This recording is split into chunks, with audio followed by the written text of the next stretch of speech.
حبیب صلی اللہ تعالی علیہ وآلہ وسلم نے ارشاد فرمایا، دعا عبادت کا مغز ہے۔ دعا ہے عبادت کا مغز ہے۔ دعا تقدیر بدل دیتی ہے۔ دعا مومن کا ہتھیار ہے۔ یعنی سرکار مدینہ صلی اللہ تعالی علیہ وآلہ وسلم نے ارشاد فرمایا، دعا مومن کا ہتھیار ہے۔ دعا تقدیر بدل دیتی ہے۔ دعا عبادت کا مغز ہے۔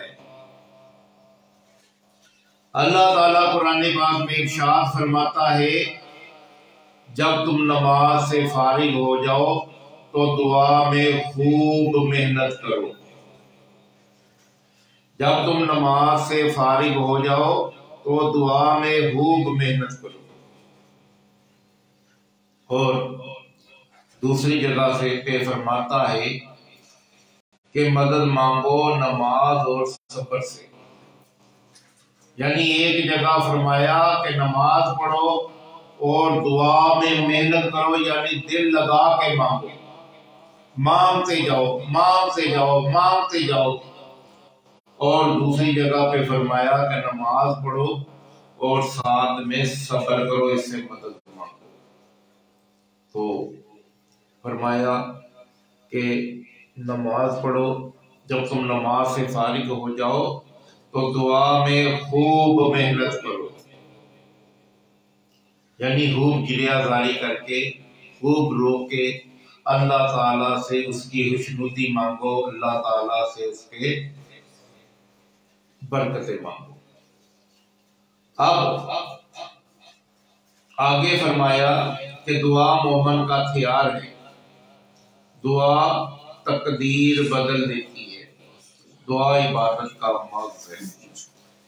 اب کچھ بندے ہوتے ہیں وہ جو عبادت کرتے ہیں، نمازیں پڑھتے ہیں، عبادت کرتے ہیں، لیکن جب مغز کی باری آتی ہے تو وہ چھوڑ کے چلے جاتے ہیں، دعا نہیں مانگتے، دعا مانگنا ترک کر دیتے ہیں، اور سارے معاملات جو ہے وہ اس کو نماز پڑھتے ہیں، تراویح پڑھتے ہیں، دوسرے معاملات کرتے ہیں، لیکن دعا نہیں مانگتے، تو وہ عبادت کا مغز جو ہے وہ چھوڑ جاتے ہیں۔ یعنی آپ نے خول تو لے لیا، لیکن جو گدا تھا، جو جوس تھا، وہ آپ نہیں لے سکے۔ تو دیکھیں کہ فرمایا کہ دعا مومن کا ہتھیار ہے۔ جب مومن اپنا ہتھیار چلائے گا تو اللہ تعالی عز و جل اس کے اوپر اپنی رحمتوں کا، برکتوں کا نزول فرمائے گا، اور وہ تیر جو ہے لوح محفوظ پہ لگے گا اور دعا مقبولیت کا تاج پہن لے گی۔ پھر دعا تقدیر بدل دیتی ہے۔ جب بندہ اللہ تعالی کی بارگاہ میں گریہ زاری کرے گا، یا اللہ تو یہ میری تقدیر بدل دے، تو مجھ سے یہ معاملہ ٹال دے، تو میرے اوپر رحمت کر اور مجھے جو ہے اس سے نجات عطا فرما، تو اللہ تعالیٰ اپنی رحمت سے بندے کو تقدیر بدل دیتا ہے۔ تو اب ہم نے کیا کیا؟ ہم نے مغز بھی چھوڑ دیا، نماز بھی چھوڑ دی، صبر بھی چھوڑ دیا، دعا مانگنا بھی چھوڑ دیا، اور کیا آسان کام ڈھونڈ لیا؟ تعویذ کروانا۔ اب ہم کیا آسان کام کرتے ہیں کہ بابوں کے پاس چلے جاتے ہیں اور ان سے کہتے ہیں کہ تعویذ دو، اور جو کہے ہم سے کہ میں تعویذ نہیں دیتا، میں تو دعا کرتا ہوں، تو ہمیں اس پہ یقین ہی نہیں آتا۔ جو یہ کہے کہ میں تو تعویذ نہیں دیتا، میں تو دعا کرتا ہوں، اب ہمارا یقین ہی اس کے اوپر نہیں بیٹھے گا، کیونکہ ہم نے دعا کو ترک کر دیا اور تعویذوں کو پکڑ لیا۔ تو اللہ کے محبوب صلی اللہ تعالی علیہ وآلہ وسلم نے فرمایا کہ